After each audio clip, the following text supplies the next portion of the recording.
Sino nga ba si Kitty Duterte? Ang anak ni dating Pangulong Rodrigo Duterte na kamakailan ay nagpakita ng katapangan sa publiko noong kasagsagan ng pag-aresto ng ICC sa kanyang ama. Agaw pansin si Kitty noong siya ay nakipagharap kay General Nicolas Torre at pinagmumura ang general. Sabihin nyo kung saan siya dalahin. Tang ina ka. Maraming nakapansin kay Kitty at tinawag pa itong batang agila dahil sa kanyang katapangan na maihahalin tulad sa mga nakatatandang Duterte. Sa tunay na buhay, siya ay si Veronica Duterte na may palayaw na Kitty, ang bunsong anak ni dating Pangulong Rodrigo Duterte at ni Cielo Hanilet Avancenia. Siya ay pinanganak noong April 10, 2004 sa Davao City. Siya ay kasalukuyang 21 years old. Sa murang edad, namulat si Kitty sa makapangyarihang pamilya sa Davao City, ang baluarte ng mga Duterte. Nag-aral siya sa Stella Maris Academy of Davao at kalaunan ay sa Davao Doctors College Incorporated. Bagaman lumaki siya sa mata ng publiko bilang anak ng presidente, pinananatili niya ang isang simpleng pamumuhay. Makikita sa kanyang social media account na siya nagbebenta ng lipstick.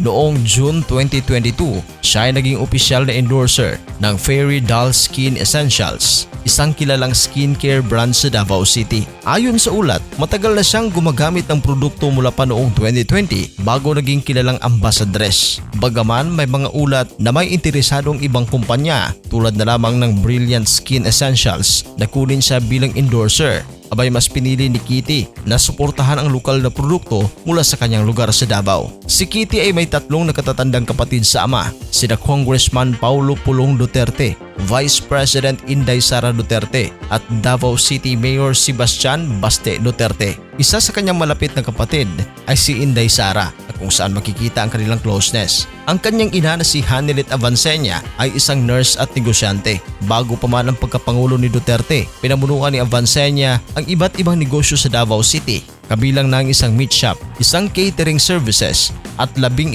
prangkisa ng Mr. Donut. Bukod sa kanyang mga negosyo, nagtatrabaho rin si Avancenia bilang nurse sa Estados Unidos sa loob ng 4 na taon bago bumalik sa Pilipinas matapos ipanganak ang kanilang anak na si Veronica noong 2004. Samantala, marami ding nagtatanong kung may boyfriend ba itong si Kitty Duterte. Bagaman may mga ulat noong 2020 na may kasintahan siya na nagngangalang Yuan Manunod, pero walang kumpirmasyon mula kay Kitty na kasintahan niya talaga ito. Naiulat din na may relasyon siya sa isang nagngangalang Eva Nelly, isang kilalang basketball player mula sa De La Salle Green Archers. At noong November 2023, ibinahagi ng basketballista sa kanyang Instagram ang isang larawan ni Kitty na nagpapahiwatig ng kanilang ugnayan. Gayon din noong Abril 2024, dumalo ang basketballista sa ika-20 kaarawan ni Kitty na lalo pang nagpatibay sa mga espekulasyon tungkol sa kanilang relasyon. Bukod dito, may mga larawan at video sa social media na nagpapakita ng kanilang pagiging malapit.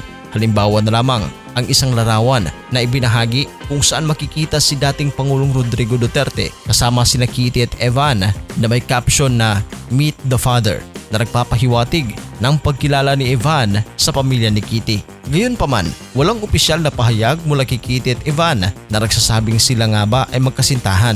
Samantala kamakailan, si Kitty at ang kanyang ina ay nagtungo sa The Hague sa Netherlands upang bisitahin si dating Pangulong Rodrigo Duterte at nagbigay din siya ng kaunting mensahe sa mga kababayan natin doon. Sana po hindi kayo tumigil hanggang makauwi si former President Rodrigo Duterte. Wag na natin silang patulan, doon na tayo babawi sa eleksyon. Sa kabuuan, si Kitty Duterte ay isang pribadong individual. Bagaman nasa mata ng publiko dahil sa kanyang pamilya, ay patuloy na pinananatili ang kanyang personal na buhay na pribado.